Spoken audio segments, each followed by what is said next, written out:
हाँ हाँ, मुझे पता Please है, come. मेरा नाम बुलाए हैं। अध्यक्ष महोदय, बहुत बहुत धन्यवाद। Yeah, your time is over. इस Next. महामारी में जिस तरीके से कोरोना वॉरियर्स करके जितने भी doctors, sisters, nurse, ward in charge, police department, साफ सफाई कर्मी जितने भी थे, जिनकी ये कोरोना के वजह से निधन हो गया, उनको सभी को पहले श्रद्धांजलि करती हूँ, श्रद्धांजलि देती हूँ। और जितने भी वॉरियर्स आज भी लड़ रहे हैं हर हॉस्पिटल में हमारी जान बचाने के लिए, कई सैनिक बॉर्डर पे लड़ते हैं, पर ऐसे सैनिक मैंने हॉस्पिटल में खुद अनुभव लेके किया है कि जिसके परिवार के 18 व्यक्ति कोरोना पॉजिटिव, और खुद हम हॉस्पिटल में जब उनको लड़ते हुए देखें और पीपीई किट पहनकर जब 8-8 घंटे सिस्टर्स, वार्ड इंचार्ज, डॉक्टर्स जब आपका ट्रीटमेंट करते हैं, वो सही में हमारे लिए आज हमें हॉस्पिटल में देख के पता लगा कि 8 घंटे पीपीई किट में रहना किसको बोलते हैं, कितनी तकलीफ उसमें होती है। और जिसमें फीमेल्स जब डॉक्टर्स आपका ट्रीट करते हैं और 8 घंटे आपका ट्रीटमेंट होता है, उसकी तकलीफ मैंने खुद उनसे बात करके हॉस्पिटल में, जब मैं पॉजिटिव थी तब मैंने बात की है। और मैं हेल्थ मिनिस्टर जी को बहुत बहुत दिल से धन्यवाद करना चाहूँगी कि जैसे ही मार्च में शुरुआत हुई, I think I will be the first person who वोर the mask and came into the session. और हमारे अध्यक्ष साहब ने भी कुछ नहीं कहते हुए, सिक्योरिटी के लिए आपने पहना तो यू शुड वेयर इट, और ये सदन में एंट्री की थी। पर महाराष्ट्र में आज बहुत बुरी हालत है, कोरोना का संख्या जिस तरीके से महाराष्ट्र में बढ़ रही है, तो मैं हेल्थ मिनिस्टर जी से भी एक विनंती करूंगी कि हमारे जिले में आज जिला होने के बावजूद 10,500 लोक संख्या हमारे कोरोना पॉजिटिव हुई है, और उसमें जिसमें प्राइवेट और बहुत कम ऐसा एक हॉस्पिटल है जिसको इन पैनल गवर्नमेंट ने किया है। तो मेरी आपसे विनंती रहेगी कि ऑक्सीजन की कमतरता हमारे पूरे विदर्भ में है।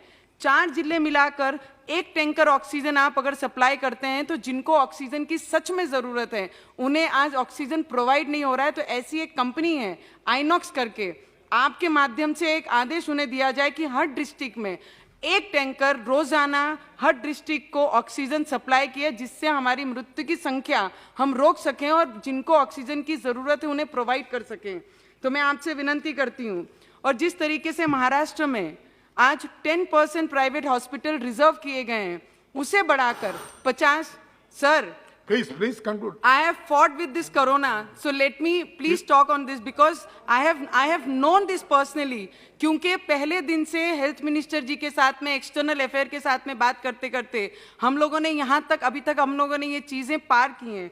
तो जो 10% रिजर्व की हुई है hospital, I will definitely request the health minister कि महाराष्ट्र में उसे 50% रिजर्व किया जाए, ताकि हमारे लोग जो बिना बेड के, बिना ऑक्सीजन के, बिना वेंटिलेटर के, बिना ट्रीटमेंट के मर रहे हैं, उन्हें बचाने के लिए आपकी बहुत मदद लगेगी। और एक कंप्लेंट हेल्थ मिनिस्टर जी से मेरी ये है कि प्राइवेट हॉस्पिटल में जब इनिशियली हम कोरोना पॉजिटिव करके एडमिट हुए हैं, तो प्राइवेट हॉस्पिटल में डॉक्टरों ने और वो हॉस्पिटल्स ने, स्पेशली डॉक्टर्स का नहीं पर वो मैनेजमेंट का सबसे बड़ा प्रॉब्लम है कि 2 लाख से 15 लाख रुपए तक बिल हमारे रिलेटेड लोगों ने दिए हैं, और ये आपको भी अच्छी तरह से पता है मिनिस्टर साहब।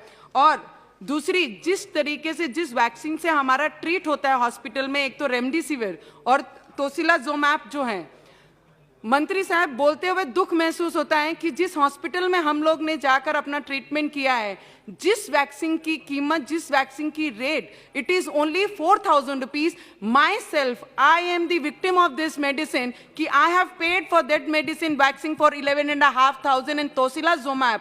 I have seen my family related person who have got this Tosilazumab. What is the actual price is 38,000 rupees and we have got it for 1 lakh rupees. So I just wanted you to make a squad on that कि जितने भी लोग इस पे ऐसी black में इस दवाइयों को, इस वैक्सीन को सेल कर रहे हैं, उस पे कानून लगाया जाए और उस पे एक्शन किया जाए। ये मेरी आपसे मांग करती हूँ। Last 1 minute sir, please. I won't ask you anything. You have to understand the limitation of the chair, please. और जिस तरीके से महाराष्ट्र में ये कोरोना कंट्रोल से बाहर हो गया है, उसके लिए मैं आपसे मांग करूंगी कि आप लोग, सेंट्रल गवर्नमेंट महाराष्ट्र पे राष्ट्रपति शासन लागू करके, केंद्र ने उसको ओवर रूल करके महाराष्ट्र की गवर्नमेंट को, महाराष्ट्र के लोगों को बचाने का काम ये केंद्र करे। मैं आपसे दिल से विनंती करती हूँ। Last 1 minute sir, last 1 minute।